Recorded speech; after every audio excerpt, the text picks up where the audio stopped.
Welcome and thank you for joining us. My name is Ulrich Kamp and I'm a professor for Earth and Environment and chair of the Environmental Studies program with the Department of Natural Sciences in the College of Arts, Sciences and Letters here at UM-Dearborn. I'm excited to be here today to welcome UM-Dearborn alumni Bobbi Westerby for today's Alumni Engagement Speaker Series. I'm delighted that we can hear from Bobbi in this virtual environment on the futures of renewables and leadership. Before we jump into this conversation, I would like to share a little on Bobbi's career and achievements. As the leader of a 250-person environmental consulting firm, Bobbi Westerby is excited about current realities and future opportunities for the professionals, projects, and industries ECT supports. Bobbi is passionate about leading and supporting environmental specialties to address topics such as climate change adaptation, operational sustainability, ecosystem restoration, and renewable development through a combination of traditional, sound science, and emerging technologies, solutions, and partnerships. With a 15-year track record in renewables, Bobbi has successfully driven project planning, permitting, and design solutions for thousands of megawatts of renewable projects and hundreds of miles of related transmission and infrastructure. With some of her earliest projects in Michigan, setting the stage for the industry's future growth and success, she is one of the most impactful women in the Midwest and the Great Lakes renewables arena, continuing to stay engaged with renewable clients and projects. As a professional, Bobbi holds a Master of Science in Environmental Science from the University of Michigan-Dearborn and a Bachelor of Science in Biology from Central Michigan University. She spent 2 years in the US Peace Corps stationed in Malawi and worked as a consultant for 20 years prior to joining ECT as their Vice President of Natural Resources in 2018. In 2019, she was promoted to President and CEO. On the personal side, Bobbi lives with her husband, Mike, 4 children, and first grandchild. She enjoys hitting the trails outdoors and coaching her kids' baseball and softball teams. We are truly honored to virtually welcome Bobbi back to UM-Dearborn and to have her as one of our alumni. Please join me in welcoming Bobbi Westerby. Good afternoon. Hi, Bobbi. How are you? I am great. How are you? Wonderful. Thank you. We are very happy to have you here. I'm excited to be here. It's an honor. So, Bobbi, first, please share with us a little about your background and how you got to where you are today. Yeah, sure. Well, you did a great job already. I am the CEO and president of ECT. We're a 200-person national firm. Like you said, I got the position about a year after I came here. My background that led me here probably can be defined in pivotal points in my career. I think everybody has those few things, those few decisions they made that kind of led them on the road they're in. I can remember being a kid and knowing that I was going to be a biologist. So right off the bat, going to Central, getting that biology degree was not even a question. I think I remember Diane Fossey was one of those women that I really looked up to as a teenager, and I'd always thought, you know, there's nothing else for me to do but be an endangered species biologist and live in Africa. So when I got done at Central, and I happened to, it was a commercial, an infomercial on the Peace Corps. I remember right about the time I was graduating, I'm like, there it is. That's how I'm getting to Africa. And I did go and spend 2.5 years in Malawi, Africa, one of the poorest countries in the world. And it taught me a tremendous amount. We kind of joke around about how I was there as a natural extension agent, and I was supposed to impart all this great wisdom, on a culture, but really I'm the only one that probably got anything out of it. And it really did help me as an introvert. I was an introvert most of my life, really come out and kind of embrace being uncomfortable. I use that phrase, being comfortable with being uncomfortable.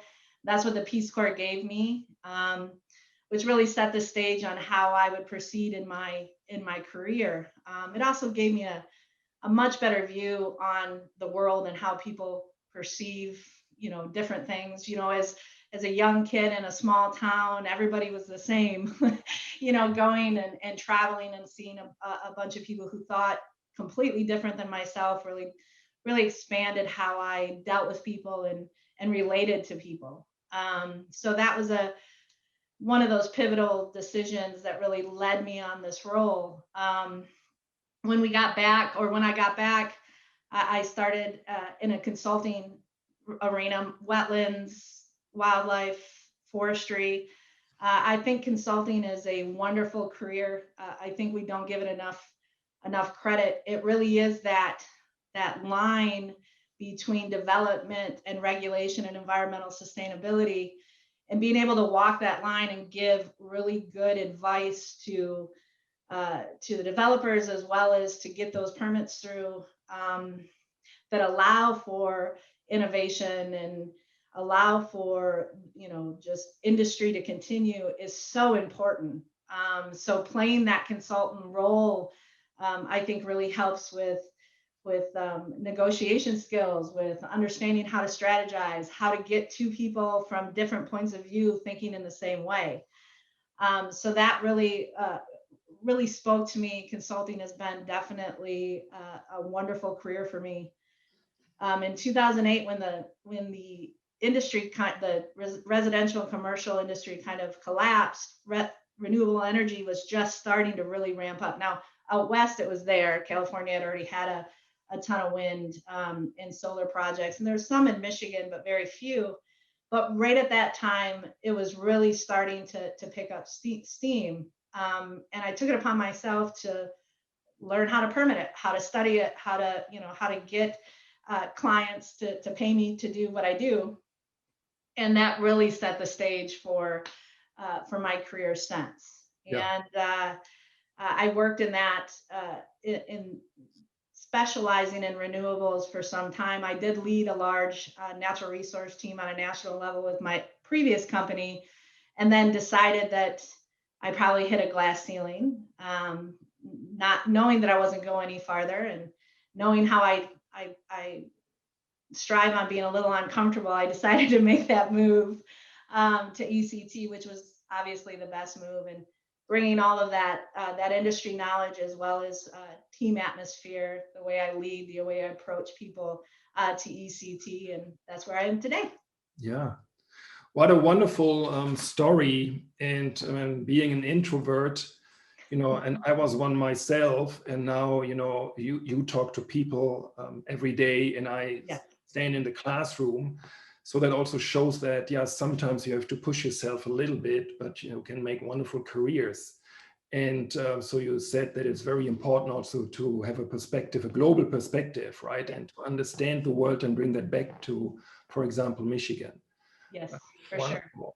So you studied environmental science here at Dearborn. How did that prepare you for your current job? And maybe you have a special memory from your studies here that you could share with us? U of M was critical in the fact that I knew I needed a master's degree. So, there's a point where in your career that, especially as a scientist, a master's degree definitely affords you a little bit more positioning as a professional. And my problem at that time was that I was a full-time, I worked full-time. My responsibilities were extensive. It's not a 40-hour a week job. It's a career, and that could be 80 hours in a week. I also I had just gotten married, and I was also pregnant with my first child, and how to get a master's degree with all of this going on was extremely challenging. And U of M-Dearborn had a program that fit exactly what I needed to be able, believe me, I was busy. Don't get me wrong. That was a lot of stuff on my plate, but it afforded me that flexibility that I needed to be able to follow my dream and my career and what I needed to do, as well as stay engaged in the way I needed in all the other parts of my life. So I will always hold that that near and dear to my heart, because it really did push me and make me a better professional.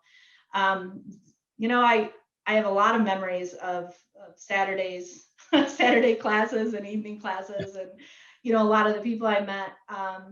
You know, Dr. Gelderloos was one of those guys that really impacted. You know, his passion and his love for what he did came through. Those types of people really impact me, because that's how I feel about what I do. So just his class in general and some of the work we did throughout that class was great. Dr. G, yeah, he's famous Yes. in the region. I learned that.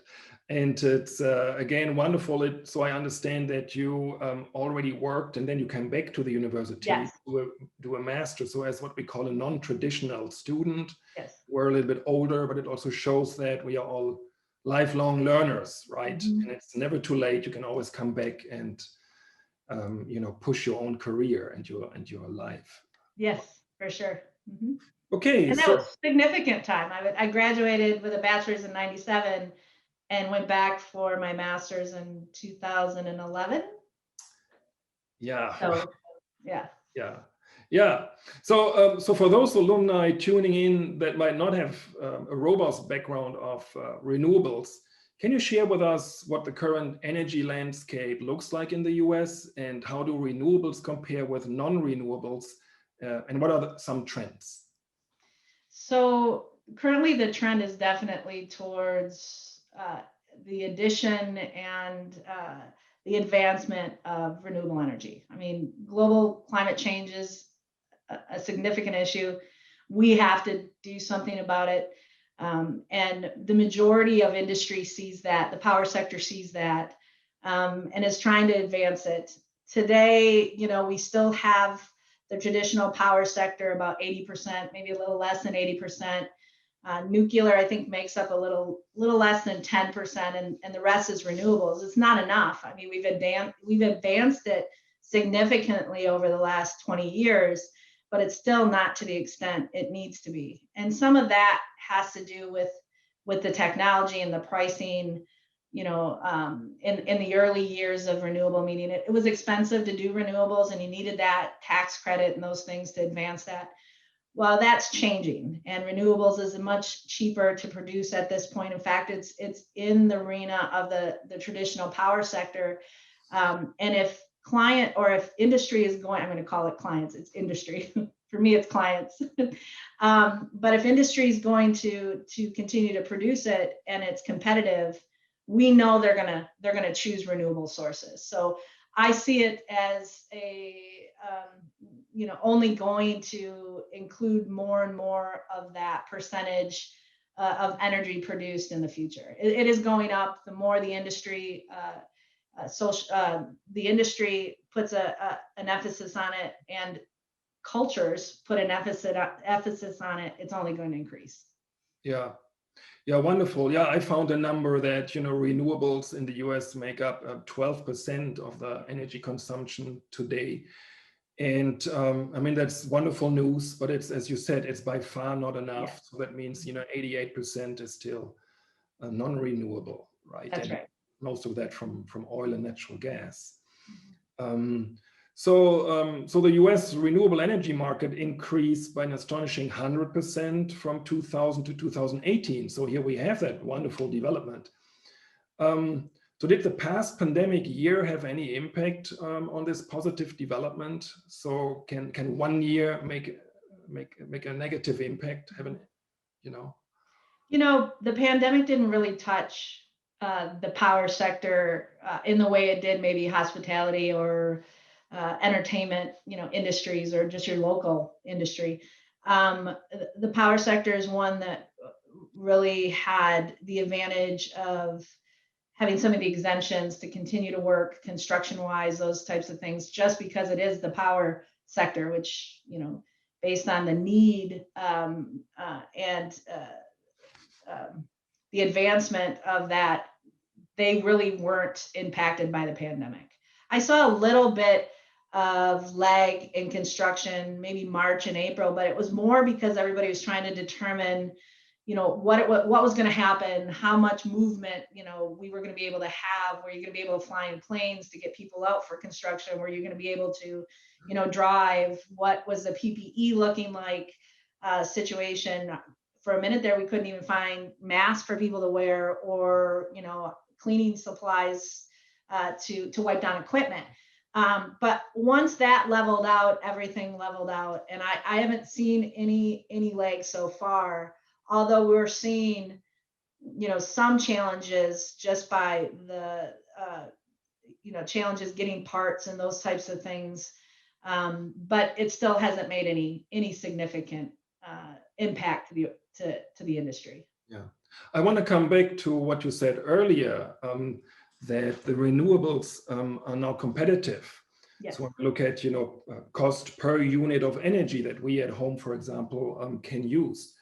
So is that also motivation for stakeholders, for example, and companies to, de-invest, this de-investment in the non-renewable energy forms and invest instead of that in the renewable ones? Mm-hmm. So because it's simply more lucrative, it's now at least at the same cost or cheaper.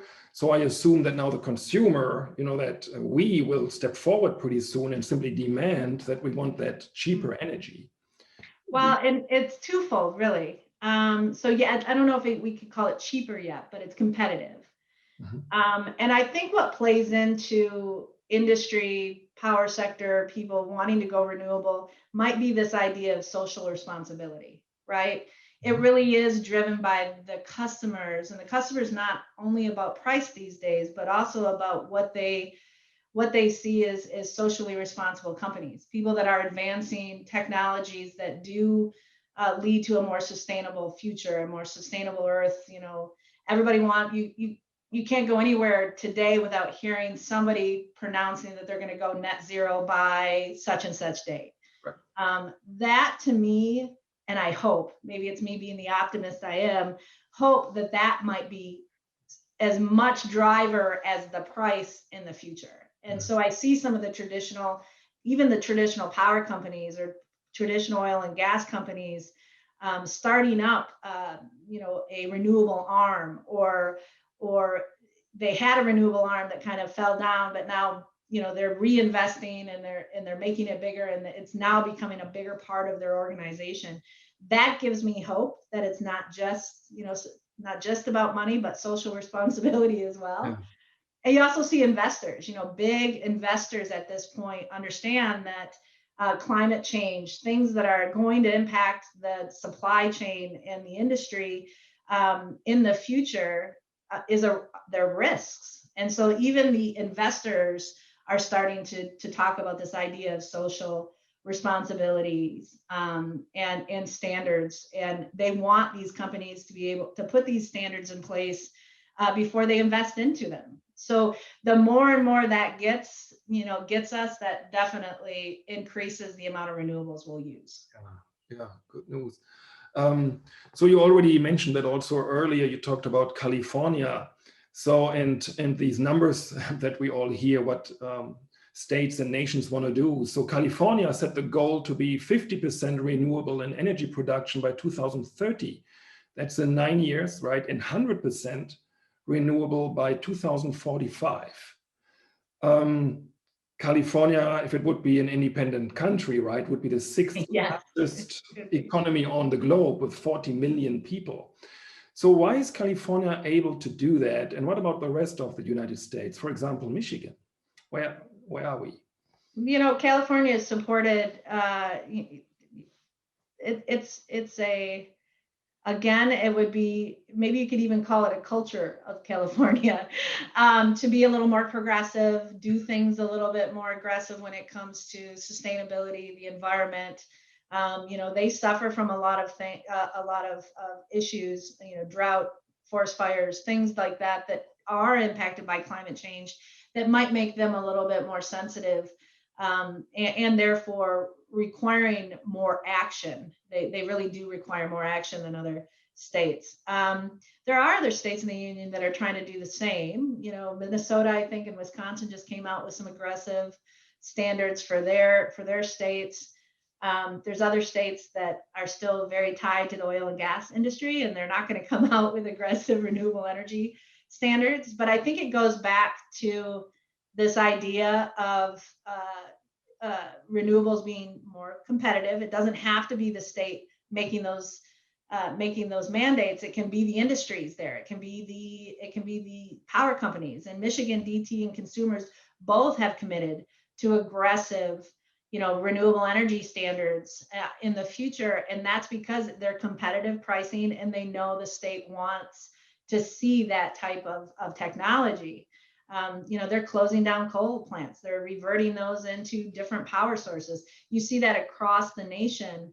I don't see it changing, but I don't know if it's going to be as driven by the state mandates as they used to be, or the industries, like the Amazon, the manufacturers that are all wanting to go net zero. That's really going to drive development in the future. Yeah. So that's also a good point that you mentioned. So that doesn't always have to be the government, the central government, and we all look at Washington, D.C. So when we look at the fight against climate change, so the cities, for example, are the driving engine, right? And there are different alliances of cities, nationwide and worldwide, or companies like when the car industry said they don't want to get rid of the emission standards that they already have, right? They are totally okay with it. So why changing something that works technically and socially? So recently President Biden, right, he was in the news, test drove the new electric Ford truck, and we are in the Detroit region here, that I learned has now already 44,000 reservations. So I guess if, like with Tesla, if you want a Ford truck, and you order it today, you get it in 2 or 3 years, I assume. So, but however, so this e-mobility, is that the answer to the US, what I want to call the transportation dilemma? So electric cars still need electricity. Some people think that you can drive greener, but it still comes with an environmental impact, right? You still need to produce electricity to charge your car. And the electric cars require lithium batteries. And as you and I know, and others, our audience, lithium mining comes with significant environmental impacts, right? Like, for example, in Chile and Peru. So can we sell electric cars as a sustainable transportation mode? We can today. It's a solution today because, of course, transportation is our biggest polluter, right? And that's the biggest contributor to greenhouse gas today and climate change today. So we have to do something. And electric cars are a solution today. The technology, granted, might not be perfect, and I'm definitely not for environmental degradation in third world countries where their standards aren't up to date on how to handle that degradation or restore that degradation or make sure that it's not harming people in the same way if it was happening here. So I'm not at all supportive. That to me is a big impact that sometimes we don't take into consideration because it's out of sight, out of mind kind of scenarios. But it is a solution today, and a necessary move. Again, it starts that culture shift of how we think, right? Mass transportation, working from home, the way we personally take on some of the social responsibility has to be a part of that solution too. I don't know if we're ready to give up our cars, right? We're not. But we have to start somewhere. We have to have a movement somewhere. And I applaud those, the automakers for taking the chance to really get out on that ledge to start to produce something out of the norm, and pledge to be net zero too. I mean, for so long we fought this idea that climate change wasn't even real, let alone for major industry to acknowledge and start those steps towards what's necessary for a sustainable future. So it's not the solution, but it is, it is a start. Right. So, and that's what you just mentioned, right? If we want to become a sustainable world, so these are all small steps. Sometimes the steps are a little bit larger, like maybe the electric truck, right? Yes. That's a huge, heavy vehicle, right? And I think it will be even more powerful than the combustion engine, sibling. So, so these smaller and larger steps, they all together, they combine, right? And it's never perfect, and maybe it's sometimes too easy to criticize, right? It is. But we also want to have that message that also renewable energy has to some degree environmental impacts. And we have to accept that, right? It's only, which impacts can we live with? Right. Yeah. So, so also the Biden administration, so on May 11th, so recently approved the nation's first commercial scale offshore wind farm in the Atlantic, east of Martha's Vineyard in Massachusetts. And that's a very interesting and important story because I think it took 20 years to approve it. Construction is expected to begin this summer. So why so late? This first offshore wind farm in the United States. The United States are a big player when it comes to renewable energy capacity building. So, but that offshore farm, why is it so late compared to other nations?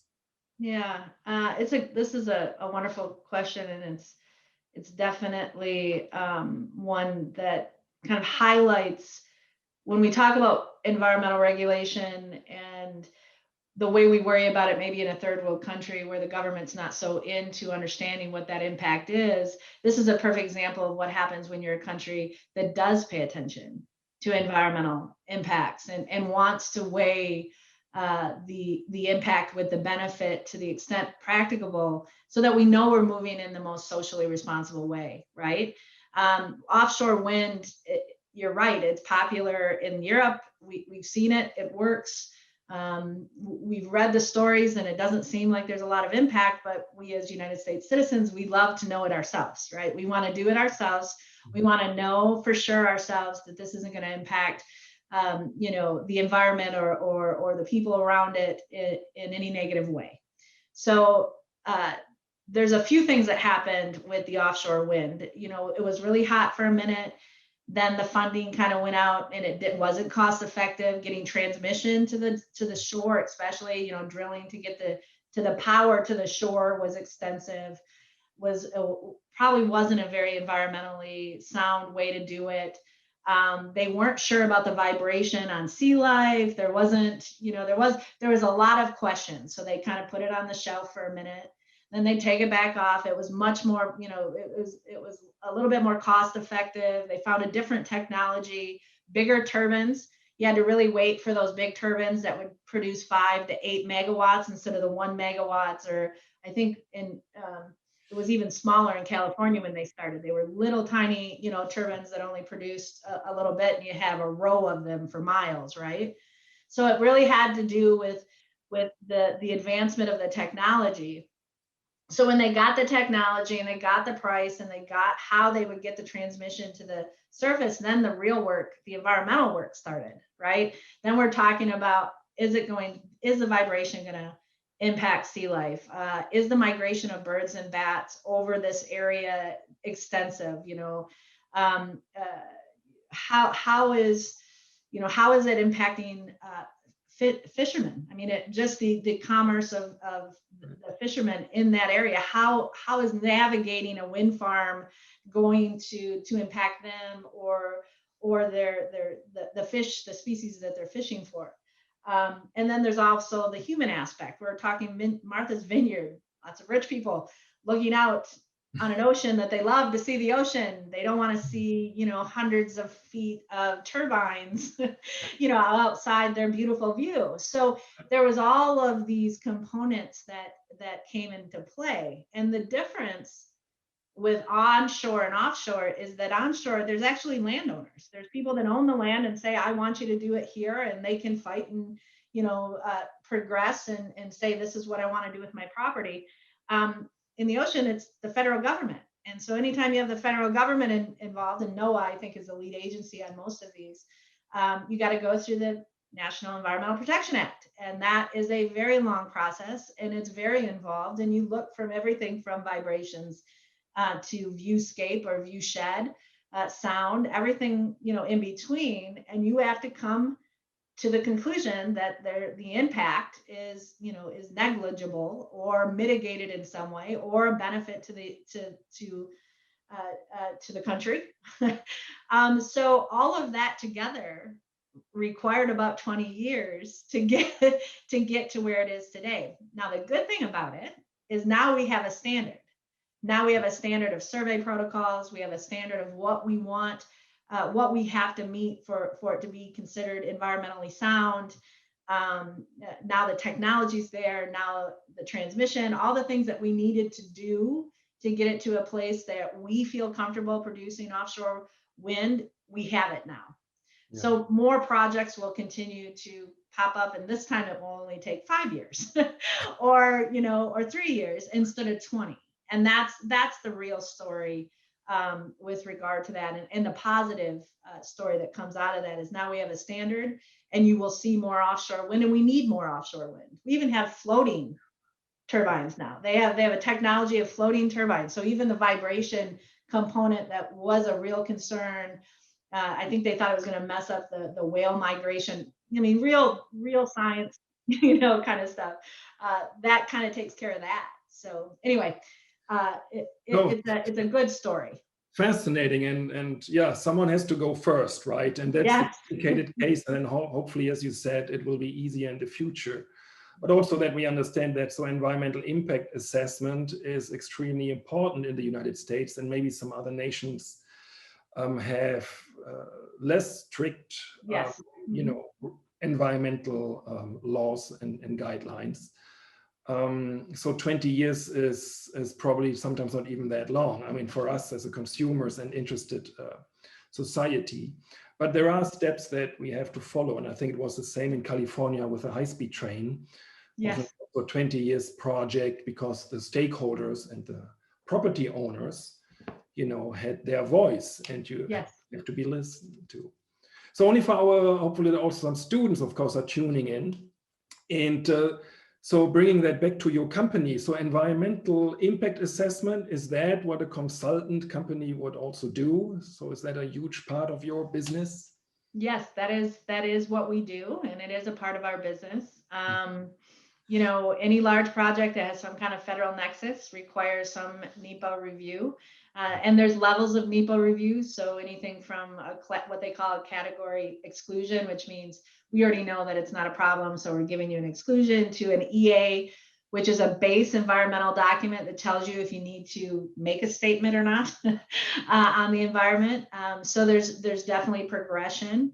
But yeah, that's a consultant's job all day long. Wonderful.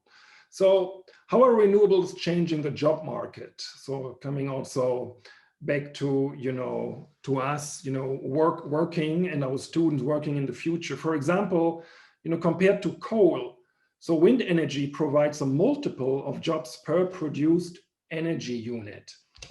Would this help to start, a phasing out of, for example, coal in the United States? While coal miners, could undergo a retraining program to take that, being scared out of the equation. Right. This is an interesting question. I think I equate it to when commercial farming came into play, where we had these big, massive farms that could produce extensive amounts of food, and how small farmers, which was the main, job market at one point, kind of phased out that. It evolved into something different. This is what we're experiencing today. It's an evolution in power. There'll be jobs. There'll be manufacturing jobs. I think we should manufacture more of the turbines and panels in the U.S. than we do today. That would be a great, transition job for some of these individuals. But I don't know how you you can't stop progression because of it. You can't stop innovation because of it. You have to, you have to move forward, just like we have for centuries. This is the future. So anybody who's getting to the point of graduating, probably not coal, probably isn't what you want to have any specialty in. Renewables is probably what you want to do, or environmental, or something to that effect. But yeah, I think it just takes an open mind. Some people might feel left behind, but again, evolution in the way we do things is well, it's inevitable. It is going to happen. So I think you got to plan for the best that you can, as you move forward. Yeah. So so then, what does the future hold for renewables in the US? So how will the US compare with other world regions, for example, the European Union, that has introduced the Green Deal, aiming at net zero greenhouse gas emissions by 2050, and another number, right? And Volkswagen announced plans to build the last combustion engine in 2025. That's in 4 years. And then only electric cars rolling out of the factories. How will we do it? Yeah, they're a little bit more progressive. They're smaller. They have a little bit less. I would, and I'll be careful how I say this, but in the United States, we're a little angsty about change, and we're very diverse in our thought process and what we should be doing, what we shouldn't be doing. And right now, I don't think that we're together in the way we need to understand what or to make that societal change necessary to be as aggressive as they are right now in Europe. However, we're getting there. Our automakers are doing the same thing, right? They're saying we're going to go battery too. We're going to get to some net zero someday. So I think that we will continue to progress in the renewable energy. We might not be as aggressive as other places, but I think that through administration changes, through the idea of the social responsibility, through industry changes, it's inevitable. It is the direction we're going to go. We will grow it. We might just be a tad slower than maybe some other places. Yeah. And one good way is always that we citizens, right, that we demand a change by sometimes simply by what we consume, right, by having a choice, and we buy that Ford electric truck and not the combustion engine truck any longer, if we can afford it. So, right. But yeah. So there's that personal responsibility also, right, that you mentioned earlier.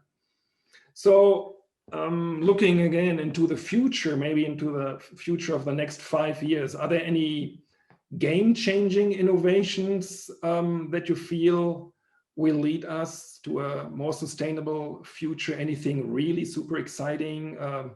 My students always ask me about microgrids and on-demand power generation. It'd be awesome if we all went to, self-sustaining energy at our homes and invested that money to do that. And it's out there. The technology's there. If you want to do that, it's definitely a possibility. When I think of game changers, though, I think it's all around plastics. It's about how we get plastics out of our environment. It's about how we reuse it, how we get rid of it, how we find alternatives for all of the plastic we put into the environment consistently. I heard not too long ago of companies looking to produce power off recycled plastic. Wouldn't that be just, an absolutely wonderful renewable, option moving forward? But honestly, our biggest challenge, we got climate change, but when we talk about environmental degradation, plastics is it. It's a havoc. It's running havoc on our environment, and whatever we can do, technology, innovation, whatever we can do to lessen it and recycle it, that's a game changer. Yeah, definitely. So we want everybody to watch the movie Plastic Ocean. Yes, right? It's horrible. Where you have islands in the Indic Ocean that are 100% covered with plastic. Yes. That's one of the biggest issues, definitely, made from oil, right? Yep. So I want to shift now a little bit and come back to you and your career and your perspective. on leadership. So how has the past year impacted the way leaders navigate change, and what lessons have been learned during this process? Yeah, we get this, a lot of us get that question. Nobody lived through a global pandemic and led a company. In fact, I was only a president for what, five months? New president, 5 months, global pandemic. Mm-hmm. I think it really led to better communication. It led to understanding flexibility, giving flexibility, understanding people's situations, which again leads to a more empathetic way of leading.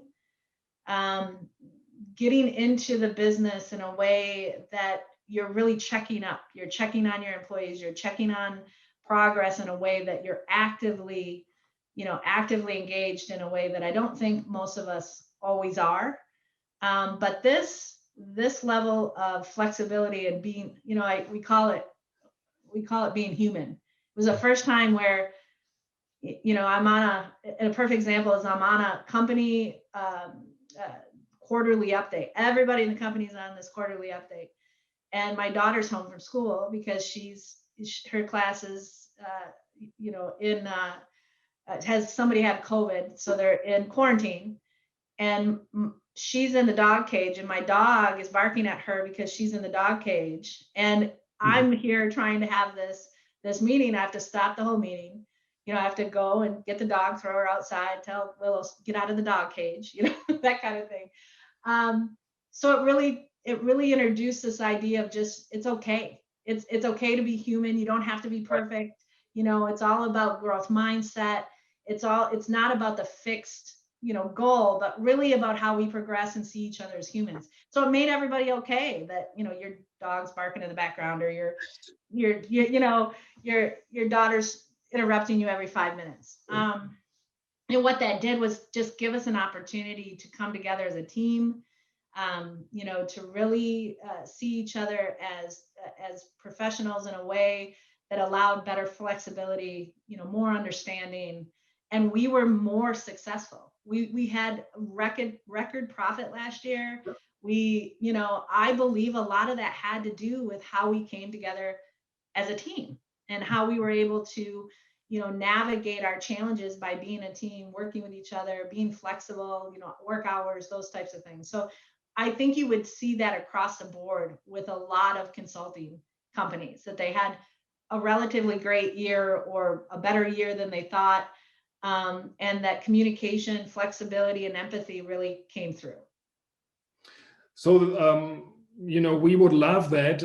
Wonderful to hear that, because at UMD, we are pushing now more and more towards project-based learning, right? Where students, instead of having that frontal approach to teaching and lecturing, so where we bring them together in small groups and they communicate and discuss and develop these social skills. So that what you just said, absolutely matches that. So that's good news. I will bring that back to the administration. I also think that when you do that, you get a diversity of thoughts, and the more diverse your thought base is, the better your solutions are. So if that helps you too. Yeah. So what attributes are most effective in helping organizations lead and change moving forward? Yeah, I think it goes back to what we learned. It's that flexibility, it's that empathy. You throw in being able to have really good, healthy conflict, making sure that your diversification is to a level, inclusion is to a level that allows more diverse thought, is definitely important. So if you're open to that as a leader, you're going to be able to affect change and live through change and develop a more sustainable company. You need all types of people, and you need to be able to put them in the right seats, and you need to be able to, bring out the best of them. And I think leaders, we've really shifted away from this hierarchical leadership style where the CEO sat on top and dictated and everybody listened, to a more central based, team oriented servant leadership style where I'm here to help you be the best you can be, because we can't do all the work up here. The work gets done here. So if we can support that work that's getting done here in the most effective way possible, you can accomplish so much more. So I think it's really important to be that servant leadership style, and to get into the business in a way that maybe historically they haven't really done that. Yeah. And then as a follow-up question, of course, for you, so can you speak to the topic of women in leadership and insights you have gained through your own personal experience? Sure. I never really considered the woman side of the leadership. I always just did what was natural to me. I never felt, most of my career, I never felt that I was set apart or was held to a different standard, and I probably was. But to me, I never felt that way. Again, being that person who is comfortable being uncomfortable, being in a room when I'm the only woman sitting at the table, never really bothered me, right? I think it was the first hint of that was when I decided that I kind of hit the glass ceiling, and some of that had to do with being a woman. That was the first part of my career where I kind of noticed that, and so I took the opportunity to do something else.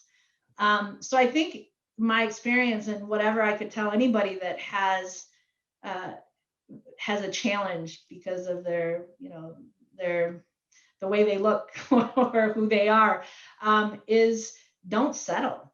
If you're comfortable and it's not, it's not, if you're not passionate for it, or you think this is the only place you can go because of this, take the chance. Do something different, expand yourself in a different way. Just don't settle for anything less than you think you deserve. And I think that's, coming from my point of view, that maybe is the most powerful message I can give. Just don't settle. I think this is a wonderful message for our students, and we still have some lower numbers in the STEM fields, right? Traditionally, but particularly in environmental science. So the numbers of female students are much higher, and it's exciting.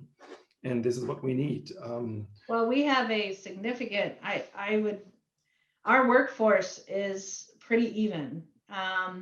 So I encourage any woman who is looking for a wonderful career to look at the environmental sciences field. And we just talked about it. I encourage everybody to. Yeah. If you're talking about something that's impacting the world, and usually as biologists or scientists, that's what we're thinking, right? I remember being young and thinking I'm going to save the world, right? That's why I went to Peace Corps. That's why I wanted to be a biologist. That's why I wanted to save elephants. I wanted to save the world. Being in the environmental field today is just the most exciting place to be. There's so many opportunities. There's so much to be done. There's so much technology innovation that needs to happen. Have at it. Good news for our students. I think the increase over the last years in environmental science in the field was 7% in the job market. So please come to us and study, and then we send some of our students to you. Yes. So yeah, well, with that last question, I think we are just about out of time. And I would like to thank you again very, very much, Bobbi, for being with us and sharing your experience and your expertise and your wisdom. And thank you all for joining us, and have a wonderful day. Yeah, thank you so much. This was fun. Thank you. Yes.